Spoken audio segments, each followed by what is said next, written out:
We good? All right, ladies and gentlemen, that's what happens when you film live. Sometimes you have some technical difficulties, so we're going to start right back from the top. This is Don, the hardest working nobody in Bitcoin, and Troy is off today because he's sick. Hardest working nobody in crypto. This is the Defion Productions podcast. This is episode number 69 of our 2+ year venture in the Bitcoin and crypto space. We are the only live stream to stream straight out of Western New York, filming live from Emerge Studios in Niagara Falls. This is a Bitcoin and crypto specific podcast, so we will be talking mostly Bitcoin and crypto. At times, we will talk some politics as it does relate to the space and some traditional finance as well, because obviously this is a finance-focused podcast. Today, we are sitting at 94,121 at Bitcoin, and we were at about 92,000 when I woke up this morning. Actually, when we were filming a couple of minutes ago, the prices moved a little bit. We were up less than 1% for the 1 hour. We are up about over 1%, 1.03% in the 1 hour. And we're down slightly more on the 7-day, or a little bit over 3%, which isn't much in crypto. Total market cap, 3.3 trillion. Fear and greed index at 49. Bitcoin dominance sitting at 56.64%. Ethereum dominance at 12.12%, and the total market cap currently of Bitcoin is 1.86 trillion, with a current circulating supply of about 19,807,765 Bitcoin currently in the supply. We got a lot to talk about today. A lot of things going on in Bitcoin. A lot of volatility in the last couple of days. The price, at least 72 hours ago, went back over 100.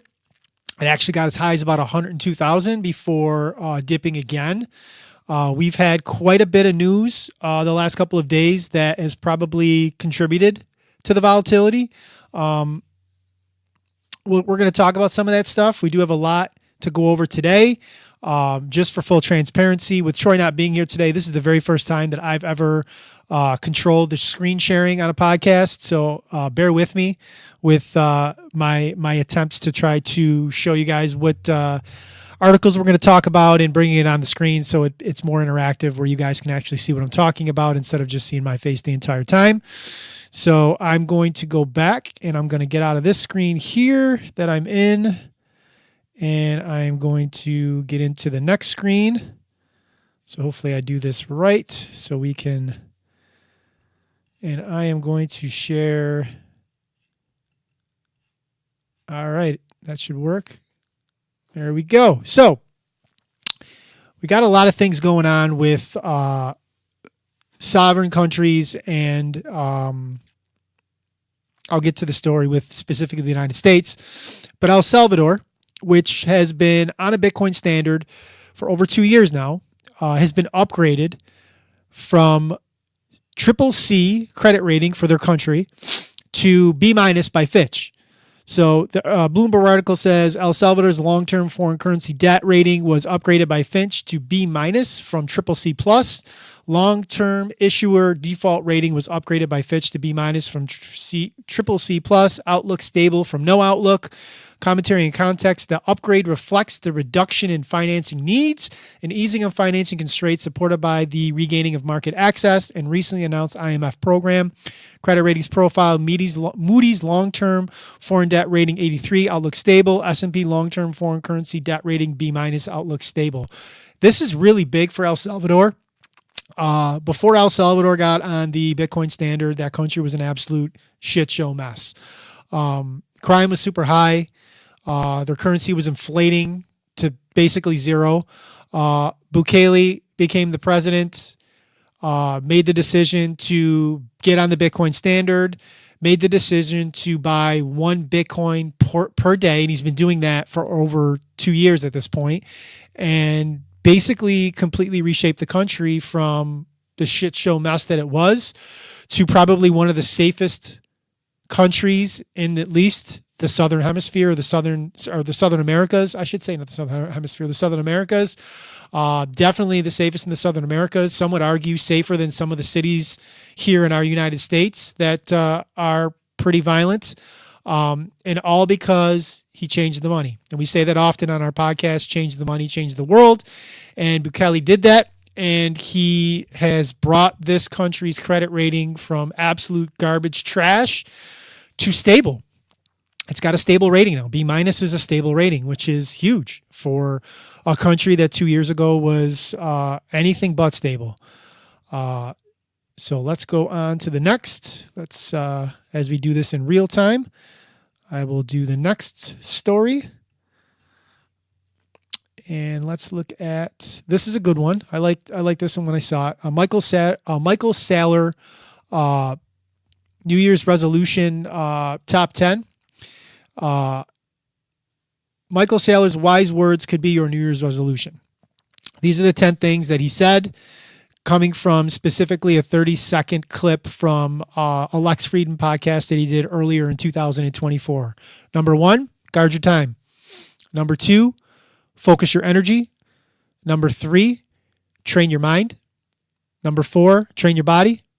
Number 5, curate your friends. Number 6, curate your environment. Number 7, think for yourself. Number 8, stay cheerful and constructive. And number 9, upgrade the world. Wow, my eyes are getting bad. I thought there were 10. There's actually 9. And that came, like I said, from a podcast that he did earlier in the year on the Lex Friedman podcast, about a 2 or 3 hour interview. And that was a quick 30-second response from Michael Saylor when Lex Friedman asked him what somebody could do to change their mindset, change their outlook, or give themselves better results. And that was his top 9 resolutions. And the Bitcoin Therapist, which is a really good follow, if you can see here on the screen share, had tweeted the 30 seconds. And then this account, Nigel Parrish, he tweeted the actual 9 resolutions that came from that 30-second clip, put them in order, and retweeted the Bitcoin Therapist's tweet. Michael Saylor is a very polarizing figure lately in Bitcoin. We talked about last week the Bitcoin 100K New Year's Eve party that Michael Saylor had. He had a lot of industry professionals, and I use that in quotations in some instances very lightly, in the Bitcoin space and in the crypto space. A lot of shitcoiners were there as well. And he's been getting both positive and negative feedback from that party. Like I said last week, there was a lot of good that I saw. A lot of the Bitcoin industry professionals that I respect, a lot of them, not all, were there and speaking and giving their thoughts on 2024 and their outlook on 2025. And there were obviously some primarily crypto people, altcoin people, that were also there, that were also giving their outlooks on crypto and kind of, in my feelings, pimping the Bitcoin, pimping the backs of Bitcoin to shill whatever shitcoin projects that they believe in, that they think have utility and value. That obviously, if you watch our podcast and you know my feelings, I very much disagree with. But everybody has their right to what they feel, and Michael Saylor has his right to invite whoever he wants to his, $48 million mansion and throw a party in Bitcoin's honor and allow people to be platformed. So, I think he does a lot of positive for Bitcoin. He's, for the last 4 years since he decided to put MicroStrategy on the Bitcoin standard, he's done a quasi speaking tour in regards to going on podcast after podcast. And he's probably done, I think it's fair to say, the most in terms of being an ambassador for Bitcoin to explain the why, the how, and, a lot of the talking points that a lot of Bitcoiners are using now come from Saylor.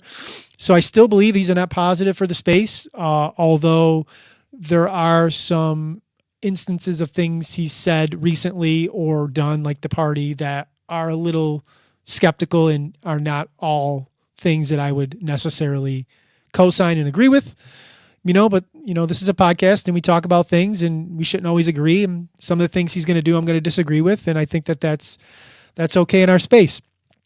I'm going to go on to our next story here that I'm going to share. This is a little bit of a negative one, and this might have something to do with why we've seen so much volatility, price volatility, the last couple of days. BlackRock had their third largest outflow since their launch, which is about a year ago now at this point. They sold 1,320 Bitcoin on January, that would have been January 8th. What's today? Today's January 9th, right? Today, January 9th. So that was yesterday. So yesterday, BlackRock had their third biggest outflow. 1,320 Bitcoin were sold out of the ETFs. Again, a reminder for those that are unsure. When you own a Bitcoin ETF, you technically do not own the underlying Bitcoin. You own a paper contract on the Bitcoin. And if you want to get super technical, BlackRock doesn't even own the ETF because they're using Coinbase as their custody. So it's actually Coinbase that has all the Bitcoin for all the ETFs, and they are the custodial. So when you're owning the ETF for BlackRock, BlackRock is making trades on a daily basis, and we saw, like I said yesterday, the third biggest outflow. So there were some paper-handed ETF Bitcoin holders that were making sales yesterday, shaken out of the market. We can sell the strong hands, rinse and repeat. That's kind of how things go from cycle to cycle, so it's not very surprising. We are in somewhat of a lull right now with the change in administration being less than 2 weeks away. President Trump is going to be taking over on January 20th, which is 11 days from now. We'll have a brand new administration, a brand new ideology, a specifically brand new ideology when it comes to Bitcoin and crypto. So with the lull comes the trading, the leverage trading, and lots of volatility. And that's kind of what we're seeing in regards to that situation. I'm going to go back to this real quick, and I want to go to, let me see if I can, and that's not going to work.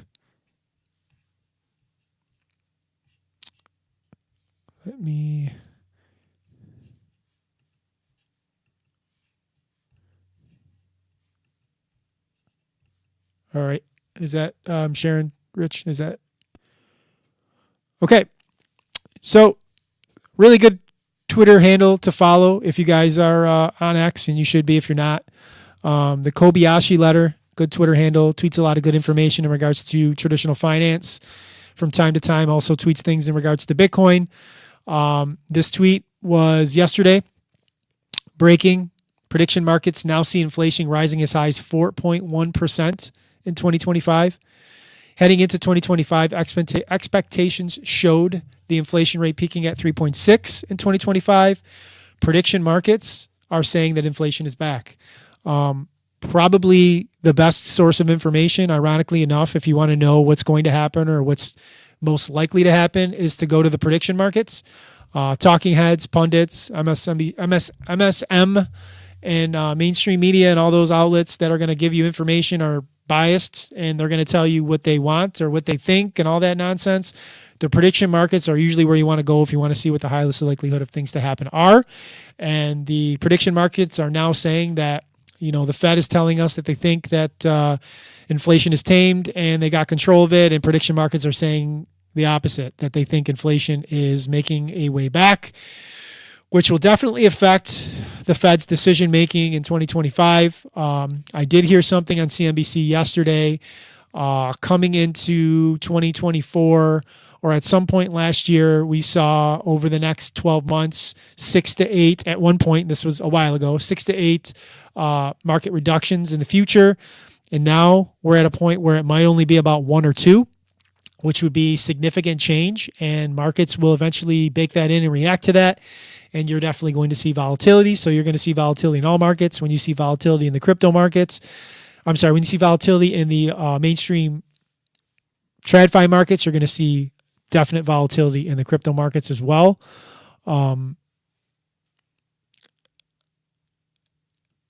It's not. Rich, what are your thoughts on inflation returning, things getting hot. When you go to the store and you buy things, like what are you seeing on a personal macro level? Because for me personally, like where we live in our area, Western New York, like I'm seeing gas prices down, but everything else, I mean, not really.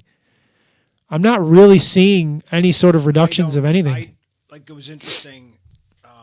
I have seen some things down. I think gas is down. Hmm. Um, I think my natural gas was down. I looked at the rate the other not last month, but I think a couple months my natural gas usage was down. Was less expensive. And the one that everybody loves to talk about is the eggs. The eggs were down, so I guess that's what's more important. So, but like Trump said it after the election, and most people that economics say it. It's like it's.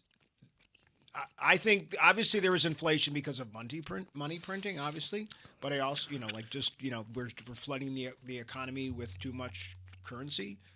It's funny because I've watched all these old videos. Some of them you share. I love the old videos that you find that you pop out, and then other stuff now because I like your stuff. I must be getting like hit with other videos like from 20 years ago. Hitting your algorithm up, Yeah, yeah, like the algorithms hit me now that I'm seeing all these videos from like 1950. Like Henry Ford. I think you talked about one last week, yeah, like yep. about like inflation. So, but a lot of this is we got it. Come on, we've got to accept that a lot of this is also this is almost monopoly price fixing. So I think there's a lot of inflation, but I also think there's price fixing. So I just don't know if I don't trust that our government's ever going to address that. So I that's the problem. Like it's become so political about why these prices are high. I think some of it's fake and I think some of it is legit, but I just don't know what the balance is. You know what I mean? If that Yeah, makes any sense. But I it definitely does. noticed that some things seem cheaper, but I don't know if it could just be things all prices always go down in January anyways because it's a low time for shopping. Like people don't shop as much in January because they're broke after the holidays.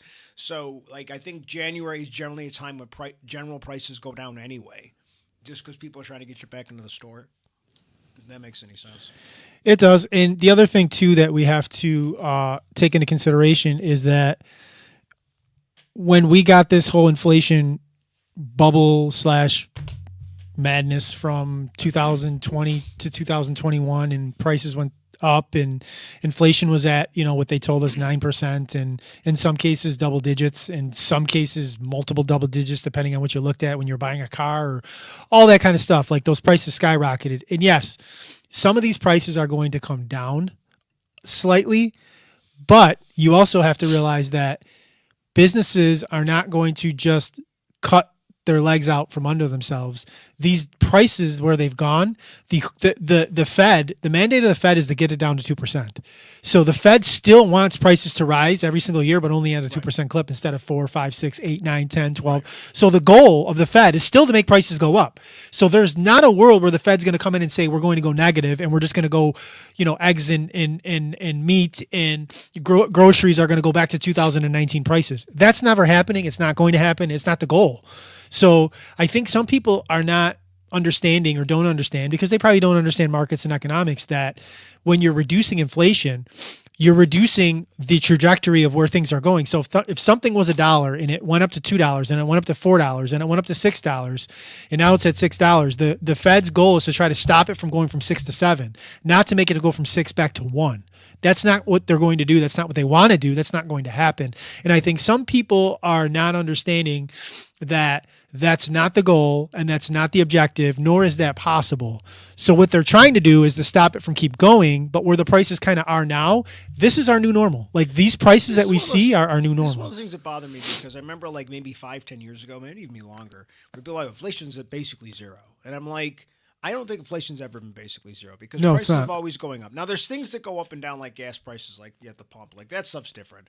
That's a completely different political thing, economic thing that's going on depending on if there's a war somewhere. Like we understand that. So putting those things aside, but everything else goes up. Like if I was a guy who makes t-shirts, whether I'm buying them from India, or I'm buying them from Kentucky, the price of those t-shirts has gone up because things always prices have always gone up. There's never been a time where, oh my God, like TVs are cheaper than they used to be, except when the technology drives that. So, like, for example, for many years, and I know a lot about this because I sell media, I buy a lot of media equipment. There was a time when Sony and Panasonic and Samsung were price fixing. They were making Sony TVs were like really expensive. When you first got these flats, you go, oh, it's the technology. It's the technology.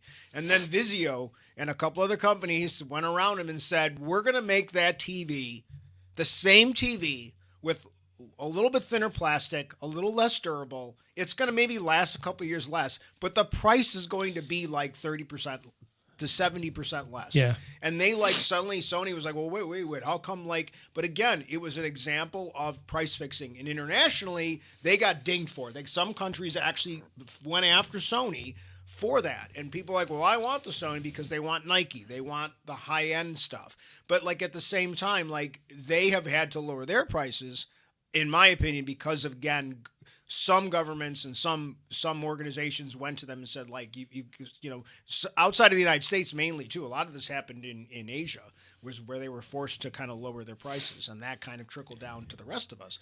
But I just don't. I agree. I think that like the government does not want inflation to be zero. It's never been zero, but they've said that it's been zero. Never. But it's not, right? Never. It's never, and it's like The mandate is 2%, and it's never. I would argue it's never been 2. Yeah. And you always just say that, like, government doesn't want unemployment to be zero ever. No, they don't want of course not. unemployment to be zero. Of course not. They always want a certain amount of people, and corporations kind of want that because then they go, oh, you know, those people out there want your job. So, like, right? I mean, The whole objective of rising interest rates during 2022 to 2023 was to put people out of work. That was part of the mandate. That was the quiet part that nobody said out loud, except for people like us on our podcast. But that was the goal, was to get the unemployment numbers up. They were trying to put people out of work. That's how you fix inflation. what year was this, roughly? When they were raising the rates like Okay. aggressively. That was the goal, was to try to get people out of work. Yeah. That was not the objective of like that's all they were trying to do, but that was part of it. Part of the goal was them looking at the unemployment numbers and wanting to see them rise. So you were blatantly now you can talk the logistics of if it's what they should be doing or shouldn't be doing because of economic factors and all that. I'm not talking about that. I'm talking about the human factor. Like the goal of the government, the goal of the Fed was to put families in awful situations, because whenever somebody loses a job, a dad, a mom responsible for, you know, taking care of the household, and they can't do that anymore, it's never a good thing. And the goal of what they were doing was to have that situation happen in some family homes in the United States. It's just the way that, that's just the way that it is. And that's a great segue into the next thing I'm going to do, because I'm about to just tear apart the current administration. So I'm going to share my screen and I'm going to do that. While I'm doing that, I'm going to take the opportunity to, before I probably lose some viewers here, because I'm going to really go in on the current administration. If you're watching this podcast live right now, please like this podcast, share the podcast, give us a like Before you get mad. before I wipe out our viewership of anybody that's actually watching this that's a Biden or Democrat supporter. And you, I think if anybody's listened to this podcast, know that I'm not like, you know, a far right Republican. I'm not a far left Republican. I probably lean more socially left now, and I'm not happy with this administration. And I didn't vote for a lot of Democrats the last couple of times because I'm just kind of fed up with the status quo of them. So and they don't want to accept that. So I feel like even a lot of people that are that maybe don't necessarily support the guy who's coming in, they're not super fond of the guy that's going out and all his friends. So I don't think there's going to be as many people mad at you as you think there are. all right, well, before that, let's just make sure that we say, you know, like this podcast. If you're not subscribed to our YouTube, Defion Productions on YouTube, please subscribe to the channel. Follow me on X at Renali Don. You know, comment on the live stream and wherever you're watching it. If you're watching it on YouTube, if you're watching it on Facebook. And now on to the story. So, the current administration, the Biden administration, the Democratic part of our government that has been an awful, I can't say advocate because they haven't done anything to advocate, but an awful arch enemy to the Bitcoin and crypto industry for the last 4 years at this point. Their Department of Justice has officially authorized the United States government to sell 69,370 Bitcoin that's currently valued at 6.5 million that was seized from Silk Road. The DOJ has not yet released details on the timing or method of the sale. And then the story further goes into detail on the bottom. DOJ cleared to sell 6.5 billion in Bitcoin seized from Silk Road. A federal judge ruled December 30th, which was about a week ago. I don't know why they waited to release the story, but they did.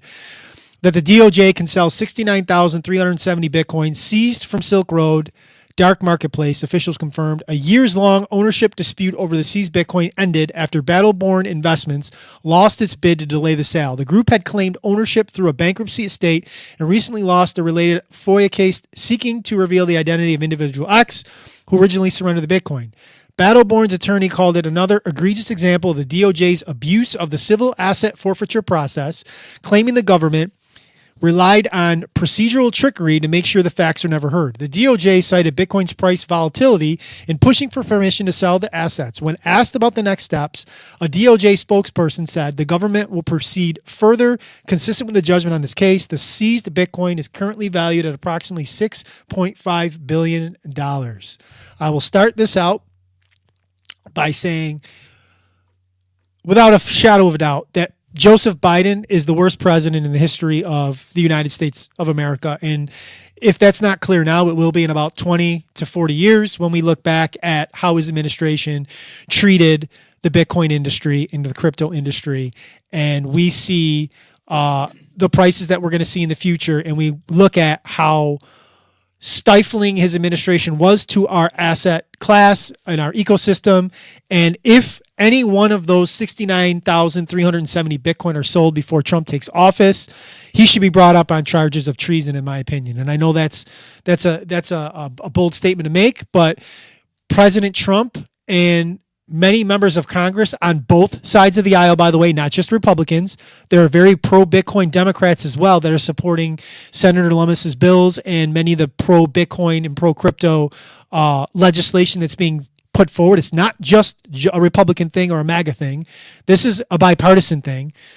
And the piece of shit Joe Biden is making his DOJ, or whoever the hell is the puppet master of the aging geriatric piece of shit Joe Biden, is making his Department of Justice try to get rid of 69,000 of the 200,000 Bitcoin that we currently have when we're on the cusp of Star Wars like battle to get Bitcoin on sovereign wealth balance sheets. There's going to be a epic battle of countries fighting to get Bitcoin, to put it on their reserves, strategic Bitcoin, whatever you want to call it, whatever name you want to give it. The United States government is currently in control of 200,000 coins that they haven't officially, said that's on a balance sheet or made a reserve. We hold those coins. And here we have the crooked, at this point, I'm just going to say it, the crooked Department of Justice making this egregious decision to sell off 40%, 35% of that 200,000 that we're going to use as strategic Bitcoin reserve for what? To spite President Trump because they don't like President Trump, or to spite the Democrat Party, or to play some bullshit politics that even people in their own party don't agree with. Like this, when I saw this, outsider looking in, let me. Go ahead.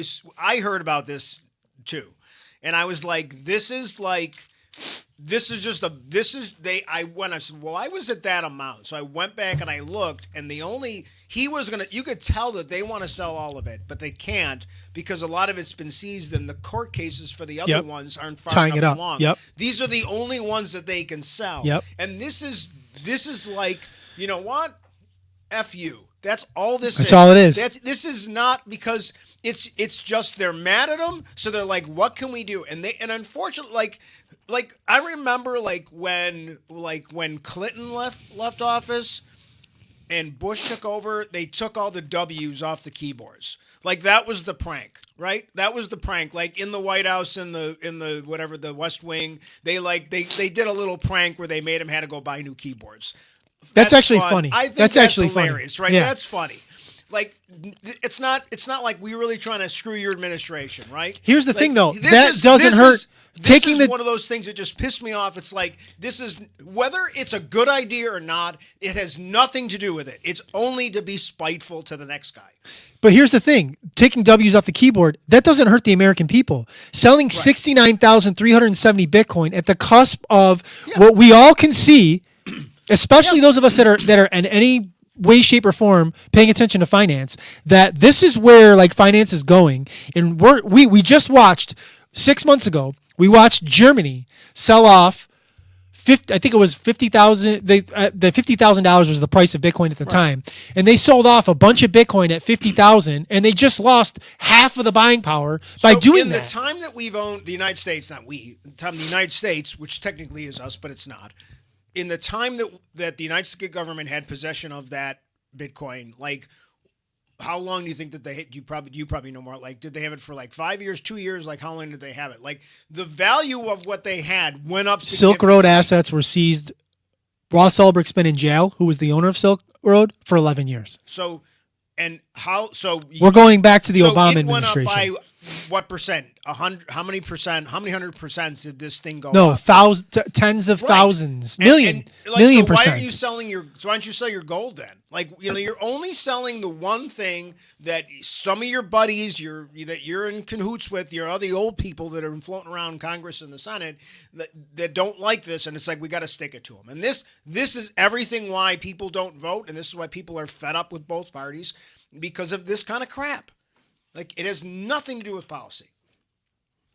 I kind of got mad and I'm not even a Bitcoin owner. Like, I just know that it's important. I know that people are going to be fighting over something and we're going to, and it's not like we can sell it at an inflated rate. Like when you sell a house, we're going to have to sell it at market, right? Yeah, you sell it. You sell it at market value. Whatever. We're not going to sell it for 200. We're going to sell it for and even like we're going to sell it for. We're going to sell for basically what the market says it's worth. And the thing is too, like when the DOJ, give somebody a deal on it. Here's the thing too, like the DOJ is manipulating either intentionally or unintentionally, but it's market manipulation. When the Biden DOJ releases a statement like that, the price tanks. So you have market participants, you're citizens of your country, and then we could talk about if it's right or wrong to leverage trade or to trade at all in crypto markets, whatever you want to think about that. But you have American citizens who are putting capital at risk, making trades, trading the market, and you have a statement that because you're not an idiot. You're a highly educated individual if you work for the DOJ, and you probably have investments of your own, and they all know that if you make a financial related statement, it's going to always have either a positive reaction to the markets or a negative reaction to the markets. So in essence, you're doing some sort of market manipulation. So when the Department of Justice of the United States of America releases a statement saying that they're going to sell 69,000 seized Bitcoin, they know that that's going to cause people to sell off Bitcoin, and it's going to cause people to lose money in the market when they do that, which is completely in bad faith. In my opinion, the least of the things that I believe or I think is wrong with this whole situation. But it's just wild to me that people still support this current administration in any way, shape, or fashion. And I said it leading up to the election that I wasn't going to vote, and I didn't vote, and I would have rather had a Republican than a Democrat for this reason specifically that we're talking about now, because of the way that they treated my industry, so me personally. But I'm not a cultist, and I don't bow my knee down to the MAGA cult either. So do I think Trump's going to be better than Joe Biden? Absolutely, in many respects, not just in crypto. But I don't like to be a member of a cult, and I don't like to be a yes man, and I don't like to just be like, if I'm in here, then I have to believe every single thing they say, because that's not the way they operate.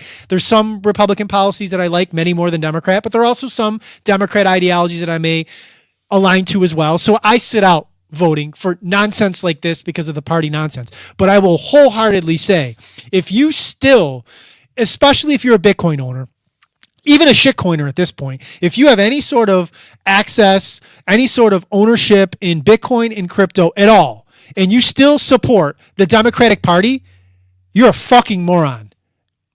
Point blank.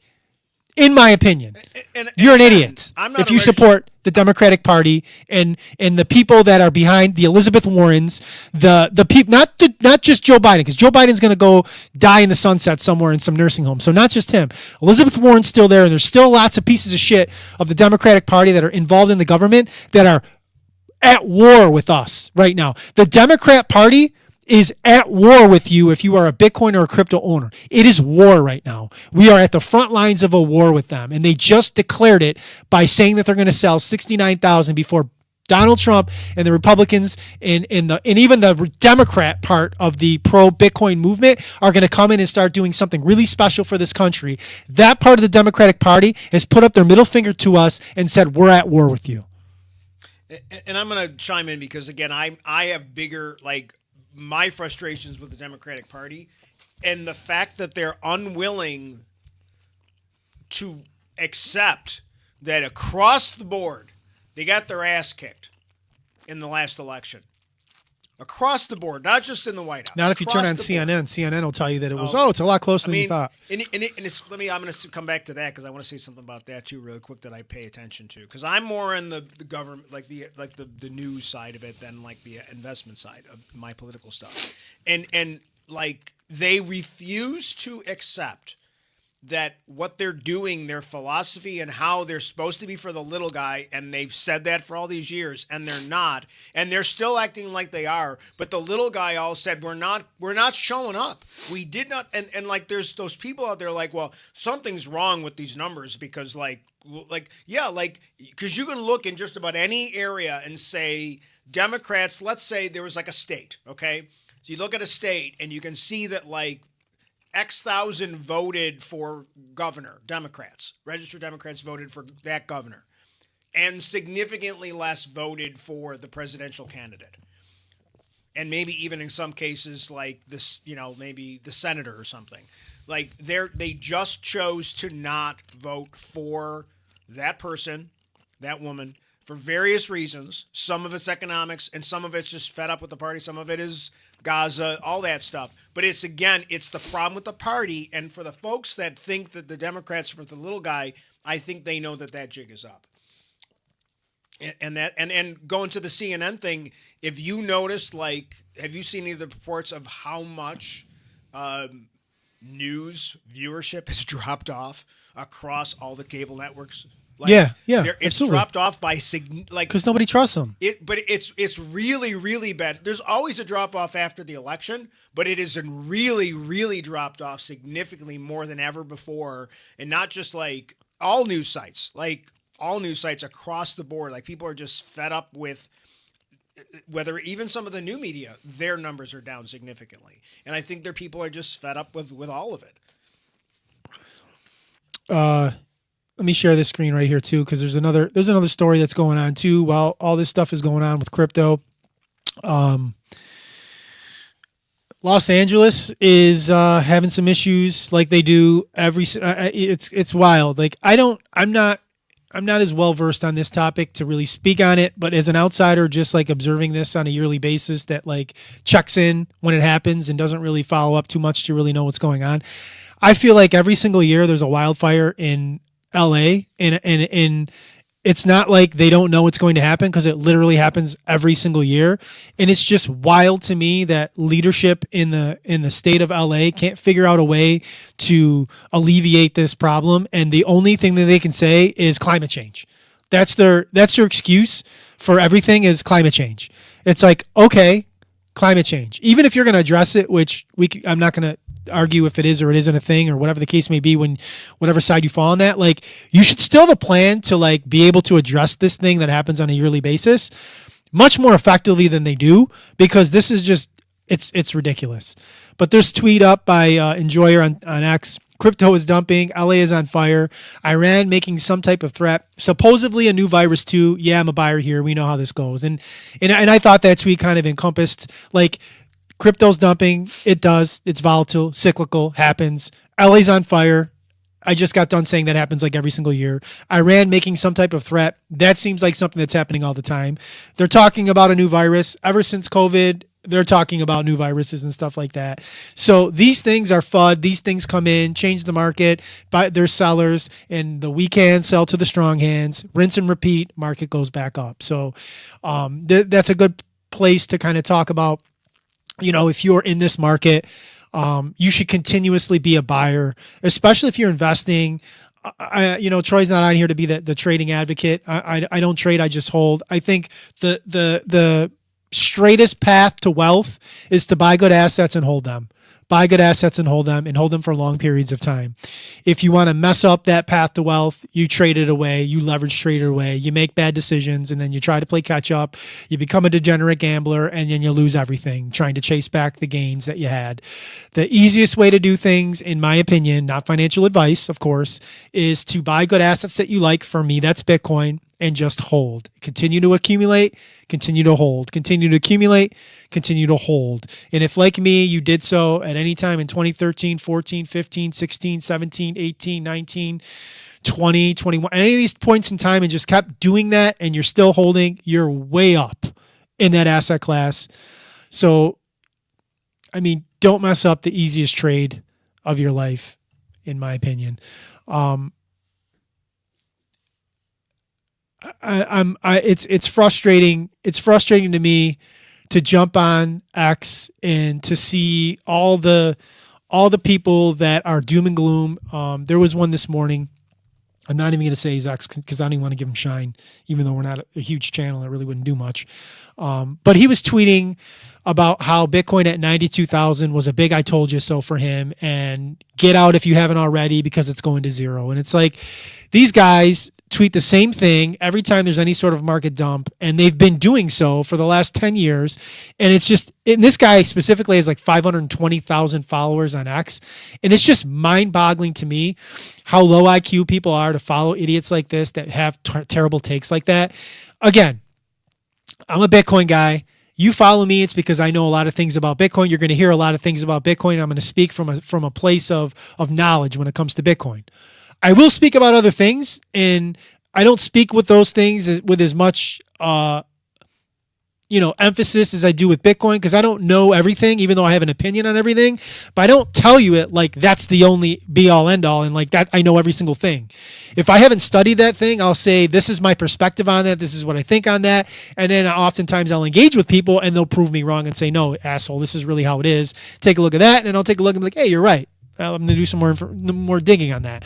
But you have these idiots on X that come out there and tell you because they made some money in real estate, or they got the S&P 500 and they've held that for 20 years and they made a ton of money on that, and they're an expert on investing, and they'll come in and tell you, and they've done no research on Bitcoin or no significant research that's actually, they're put their 100 hours in and really looked and seen it, and they'll come in and tell you every time there's a market dip on Bitcoin, "Oh, see, I told you, Bitcoin's a scam, it's a Ponzi scheme, you should have sold or you should sell because it's going to zero." And it's like literally they do this every single time, and they don't learn from it. And there literally are people that they're harming. And I tweeted this earlier this morning when I saw this specific post that I'm talking about now, that somebody with 520,000 followers is going to tweet something like that, and somebody that may have gotten into Bitcoin this cycle and is still doing the research, is still trying to learn, is when they see these dips and they get scared because they might have put a couple $1,000s in, and when they do that at 90 something thousand, and they see their portfolio lose 10 or 20%, they get nervous, and then they sell at the bottom when they shouldn't be doing that because some asshole TradFi guy that knows better gives them this terrible advice to sell when things are red, when in any sort of investing that you do, you don't sell when things are red. You sell, if anything, and again, I'm not advocating this strategy, but if anything, you should be saying when Bitcoin's making a 20 or 30% run, "Hey, take some profits." Even though I don't advocate for that, and I don't think somebody should do that because I'm a holder, that would still be infinitely better advice than telling somebody when the market goes down 5 or 10%, "You should sell everything, get out of this asset, it's going to zero." Like, that's egregiously terrible advice. And again, I'm an advocate for free speech, and people can say whatever they want, but when it comes to finances and somebody that puts themselves as some sort of financial whiz, giving that sort of advice is absolutely egregious, is terrible, and you shouldn't follow accounts like that. They're engagement farming. They're monetizing off that. And you look in the comments, because I did, and 95% of the comments are from Bitcoiners telling this guy that he's an idiot. And unfortunately, we're monetizing this guy. We're getting him money because all the comments and the tweets and the impressions that he's getting, he's making money off of it, and he's playing us. And these types of guys, whatever you listen to, whatever it's like, if you're a Star Wars fan, it's the same thing. We have all these ridiculous guys out there that are just saying stuff, and it's all negative clickbait, and it just drives me freaking crazy. And then we got a guy out there running one of the biggest social media platforms and says he's getting rid of fact checking. I'm like, okay, like it's just again, when as a country are we going to understand that we need? I mean, I'm not a heavy regulation guy, but we've got to have like the FCC. You know, we had a Federal Communications Commission that used to really kind of make sure that the film industry and television and they never updated it for the internet. Had some standards. They never updated it for the internet, and they still haven't. 20. What are we? Too 20 much money now. Yeah. 30 years into the internet, we haven't updated it. It's like, well, that YouTube thing will probably go away soon. Like, it's just that we are unwilling as a country, and as a population, we don't really demand it. Like we only do it every once in a while when somebody does something terrible on Instagram, like somebody gets suicide or something like that, gets cyberbullied. But we don't really. There's still no safeguards, and that's the problem. Like people can just spew shit all day long on all over the place on everything, and like you said it earlier. Like the problem why it's bothersome for me is because people aren't getting enough information, so the regular guy, the little guy, gets hurt. Whether he doesn't know how to invest his money or whatever it is. He's taking advice from the wrong guy because the first thing he Googles it, and the first thing that comes up probably is that guy that you mentioned, because he's paying to make sure that he shows up in the algorithm first. He's paying out of the money that we're paying him to get those extra clicks. It's bad. It's really bad. Sorry, I'm in a mood today.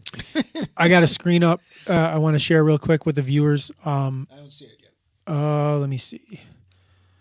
Let me present. Share screen. Yeah, it would help if I actually went on it, right? How about now? It is there. Perfect. All right. Before I share what he shared, I wanna shout out real quick Simply Bitcoin. I talked about him last week. If you are not following their podcast on YouTube, watching their podcast, they do a daily podcast. Really, really good information. They are a Bitcoin only podcast. Simply Bitcoin. Nico and Opti. Very good. Very good information. And Simply Bitcoin is also their Twitter. And this is their tweet that I'm sharing. It says at the top, if Tom kills Jerry, the show is over. If pharmaceutical companies cured you, they'd go bankrupt. If banks helped you get out of debt, they'd collapse. If politicians solved all your problems, nobody would elect them again. So this is a great tweet which encompasses what I believe. Nobody's coming to save you. Our society, for some reason, struggles with this ideology, thinking that the government is there to save you, protect you, take care of you. None of those things are true. And I hate to be the bearer of bad news because there's so many people out there, and I see it on social media, that believe those are the things that they're supposed to be doing, which is one of the main reasons why I don't participate in the voting system, because I don't think any of these assholes are going to do anything that's going to help me, save me, or protect me. That's my job. That's what I'm supposed to do, and I'm supposed to navigate this life to figure out how to do it on my own. Pharmaceutical companies, they're not going to cure you. They're going to make you go bankrupt. Banks are not going to help you get out of debt because they'd collapse. Banks are there to inflate the money supply and to make money off of you. That's what they do. If you look at how much overcharges they do on people that are egregious, that aren't even good, that's in the hundreds of billions every single year that they're doing that they shouldn't be doing, that they pay fines on. Politicians are not going to solve all your problems, and we see that goes without saying. We see it every single cycle. We can name off a bunch of different politicians that promise things that they never do for a variety of different reasons. And to come back to bringing it all into focus, our money system, the thing that we all are engaging in that ties every single one of these things together, is significantly broken.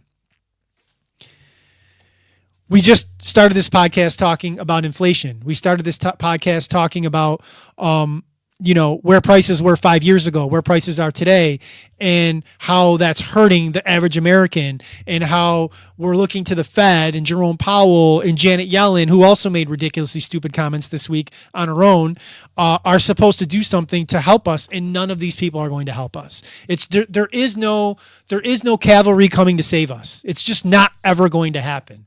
The only way that we can save anything is if you, as an individual, choose to get on the Bitcoin standard.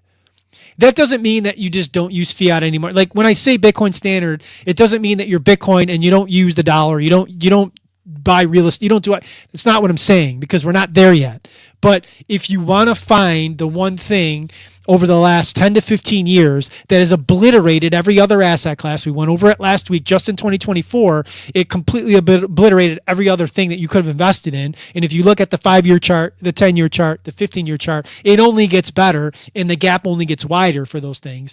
If you want to find something that you know you can beat inflation and you know you can continue to save and accumulate buying power in, it is Bitcoin, unequivocally at this point. There's enough data for us to look at to see. Do not get caught up in the short-term volatility. Don't look at, the 7-day chart, the 30-day chart, and look at the price volatility in the short term and think, Bitcoin is scary, Bitcoin is volatile. There is nothing more volatile on the planet than fiat currency. Fiat currency is the most volatile thing that we have. It causes what we've seen happen from 2019 until today. It caused, when you go to the grocery store, the prices of groceries to be so astronomically higher. It causes, when you go to market to buy a house, the price be so much higher than it was a couple of years ago, and interest rates to be so much higher than they were a couple of years ago. And it's totally, completely keeping a whole segment of the population out from being able to own a house. It's the reason why when you go to the car dealership after maybe buying a car, if you bought a car 5 years ago and you're just coming to market now and you're like, holy shit, I have a car payment of $300 from a couple years ago and now they want $700 or $800. What are you talking about? It's because the dollar, the system that we engage in right now, the United States dollar, that is the world reserve currency, is the Ponzi scheme. When somebody tells you that Bitcoin's a Ponzi scheme, when somebody tells you that crypto's a Ponzi scheme, when somebody says the word Ponzi scheme, if they look up the definition in the dictionary and then they go and study how our system of economics works in the United States of America, you will see that both things are the same. The United States system is set up in such a way, and people are hurting in such a way because of how the dollar is set up. I want you to just, like, as we end this podcast today, I want you to logically, for a second, take your bias hat off. Just take your bias hat off, because I'm sure many of you have 401ks.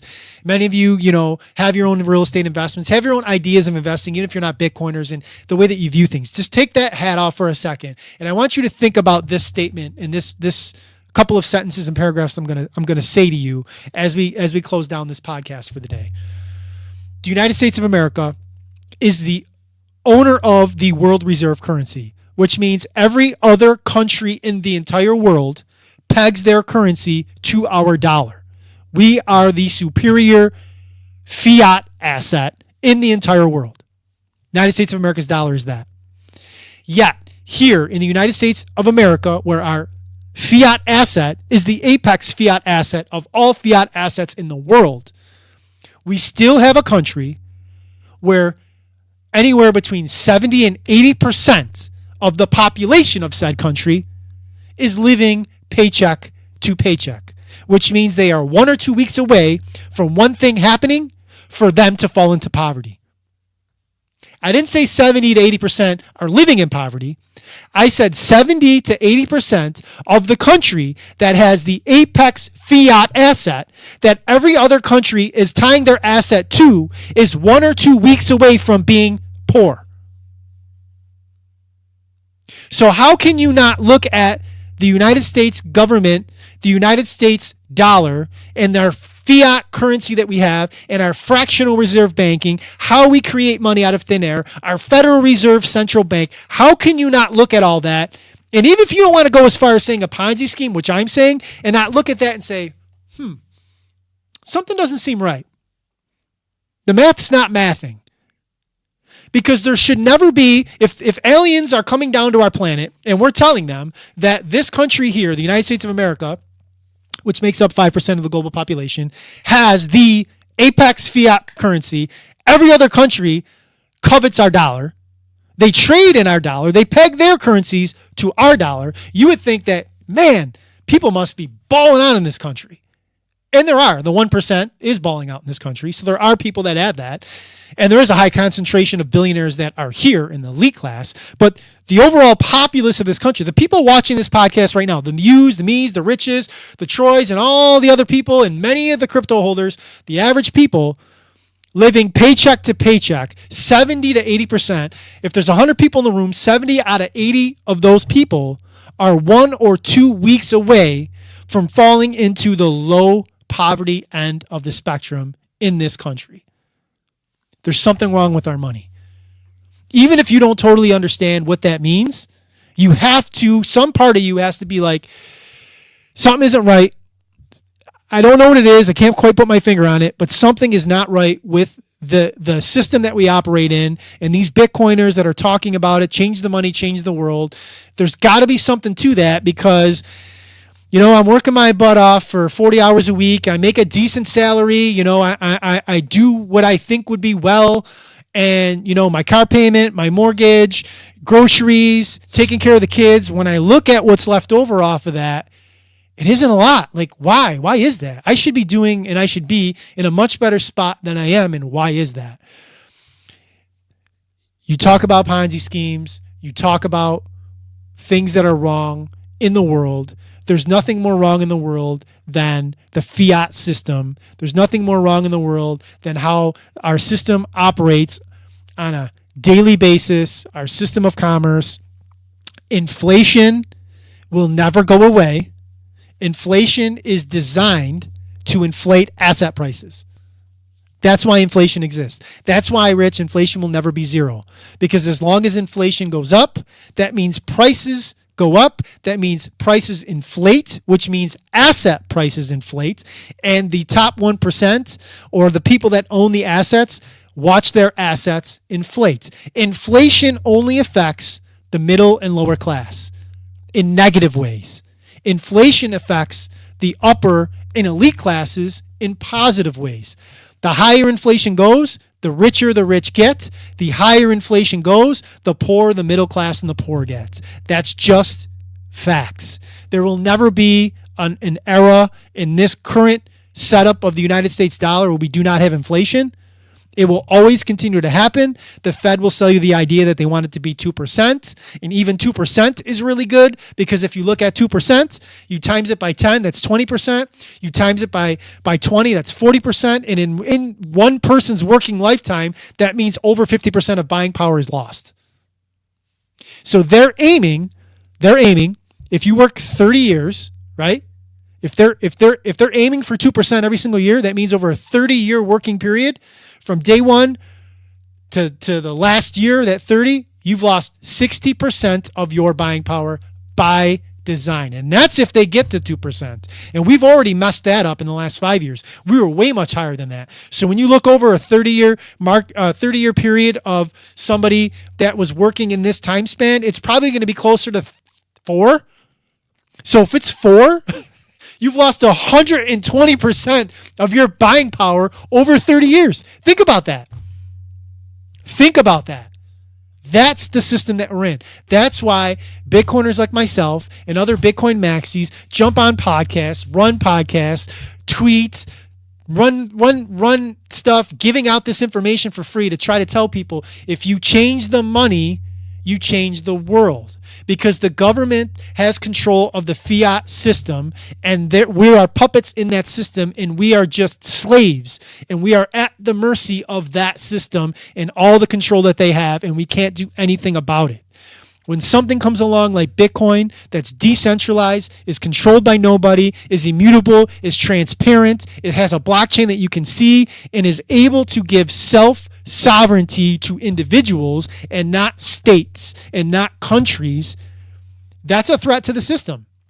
And that system will do everything that they can to make sure that you do not get access to that until they figure out a way where they can get enough of it where you can't change your life. And we're starting to see that. We're starting to see BlackRock getting ETFs. We're starting to see countries putting it on their balance sheet, like El Salvador and Bhutan, and the United States. Trump coming in and talking about putting on the United States balance sheet. So it's happening. The shift is happening, and you still have an opportunity to get in at this price that's right now at 93,600, under 100,000. Like 7-8 years ago, this thing was under 10. In 7 or 8 years, it'll be over $1 million. When people were saying there was going to be 100,000 in 7 or 8 years at 10,000, they thought we were crazy. The same people think we're crazy saying it's going to be $1 million in 7 or 8. You can keep thinking we're crazy, or you can start doing research, and you can start changing both the trajectory of your life and, more importantly, the trajectory of the people that you care about coming behind you's lives, because that's who's going to be significantly impacted from this the next 20 or 30 years. Not people like me that are 46 or even in the 30s. It's going to be the next generation that's coming up now that's going to be living in a world where Bitcoin is a standard, and they're going to look at people like us and our generation like, why didn't you understand it? Why didn't you put me in a better position? I'll end on that. Again, if you're not following us yet, please follow our socials. We do this for free, basically. We don't have sponsors. We're just putting the information out, trying to educate people. Click the like button, subscribe to our YouTube, Defion Productions. Follow me on X. Share our stuff. If you got friends in Bitcoin and crypto, tell them, especially in the Western New York, Niagara Falls area. Send them to the only live streamed weekly podcast. This is episode number 69. Thank you to everybody that supports us. Thank you to everybody that watches and comments. See you next week. Peace. Don't trust, verify.